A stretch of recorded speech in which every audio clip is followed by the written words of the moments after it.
Fix ہے، یہ cemented ہو گیا ہے، یہ گڑ گئے ہیں اتنے زیادہ کہ شاید ان کو تباہی اور بربادی کے علاوہ شاید یہ اکھڑے نہ.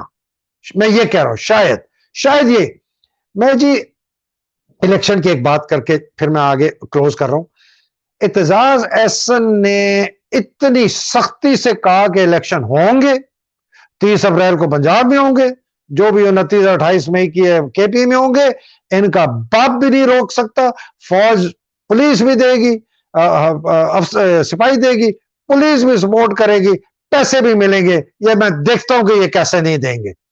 اب دیکھتے ہیں کہ اگر اعتزاز احسن نے اتنے دڑلے سے اور اس سے غصے سے اس نے کہا، اور اس نے بھی یہ کہا کہ اگر عمران کو کچھ ہو گیا تو یہ جو ان کی جو یہ فاؤنڈیشنز ہیں نا یہ اکھڑ جائیں گی. خیر اس نے نا 7-5-6 نام اور بھی لے لیے، لیکن میں تو کہتا ہوں وہ تو شاید جب جائیں گے تو لوگ مٹھائیاں بانٹیں گے، لیکن عمران کے ساتھ کچھ ہوا نا تو میں آپ کو بتاؤں یہ ملک میں ایسی خانہ جنگی آئے گی. anyway میں آگے چلتا ہوں جی.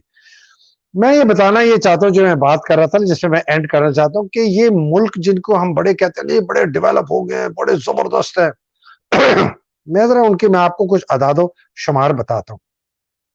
امریکہ کی جن کی ہم بڑی کرٹیسائز کرتے ہیں، جب اس کی جنگ آزادی ہوئی نا 1775 میں اور 76 میں، ان کے 25,000 لوگ مارے گئے انگلستان کے ساتھ لڑائی میں.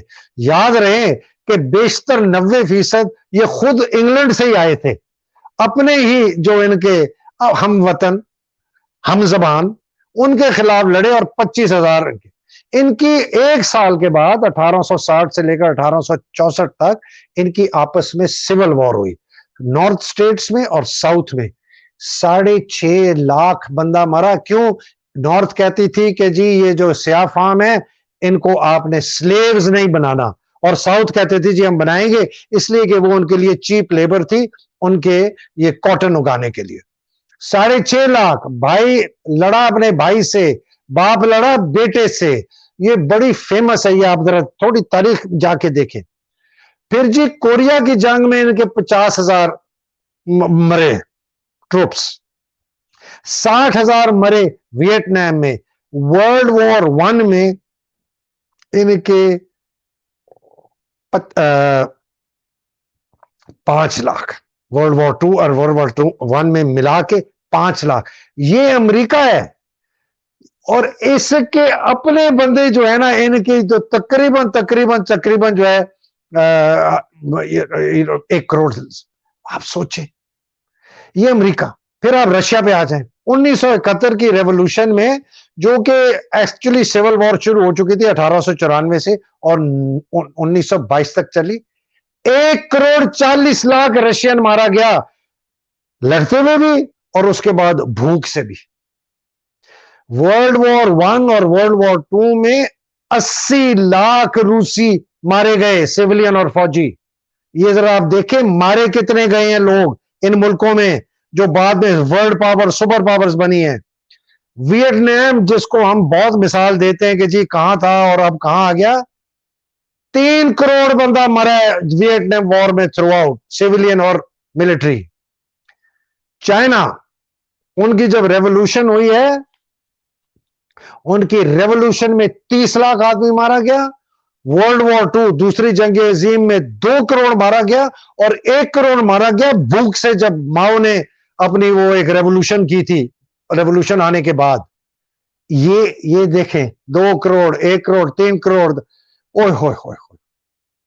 کوریا 50 لاکھ بندہ مارا گیا کورین وار میں.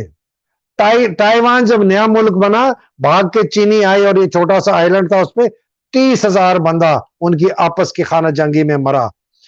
جرمنی ورلڈ وار 2 میں 80 لاکھ آدمی مرا. جاپان کا 30 لاکھ آدمی مرا. دونوں پہلی جنگ عظیم اور دوسری جنگ عظیم میں 10 کروڑ آدمی مارے گئے ہیں. یورپ، امریکہ، جاپان، ایشیا پورا. ہم اب بتائیں یہ قومیں اس طرح بنی ہیں. آپ کو ایک لیڈر ملا تھا قائد اعظم جس نے پلیٹ پہ لا کے آپ کو پاکستان دیا. ایک آپ کو یہ لیڈر مل رہا ہے جو پلیٹ میں لا کے آپ کو حقیقی آزادی رول آف لا کی طرف لے کے جا رہا ہے، لیکن یاد رکھیں اگر وہ نہیں اس کو اجازت نہیں دی گئی تو آپ کو اسی راستے پہ جانا پڑے گا جو یہ میں نے آپ کو ملک بتائے، اس کے بغیر آپ گریٹ ایک ملک نہیں بن سکتے۔ ناظرین اب تک مجھے اجازت دیجیے گا، انشاءاللہ اگلی نشست میں ضرور ملاقات ہوگی۔ پاکستان میں جتنے حقیقی آزادی کی جنگ لڑنے والے لوگ ہیں، اللہ سبحانہ تعالیٰ ان کو اپنے حفظ و امان میں رکھے، عمران خان کو اپنے حفظ و امان میں رکھے، آپ سب کو اپنے حفظ و امان میں رکھے، پاکستان کو اپنے حفظ و امان میں رکھے۔ پاکستان زندہ باد، پاکستان پائندہ باد۔ انشاءاللہ بہت جلد ملاقات ہوگی۔ انٹرویو ضرور میرا دیکھے گا ڈاکٹر زبیر سے، وہ کل آ رہا ہے، 2 پارٹس میں آئے گا، کل اور پرسوں۔ الہی آمین۔ السلام علیکم، خدا حافظ۔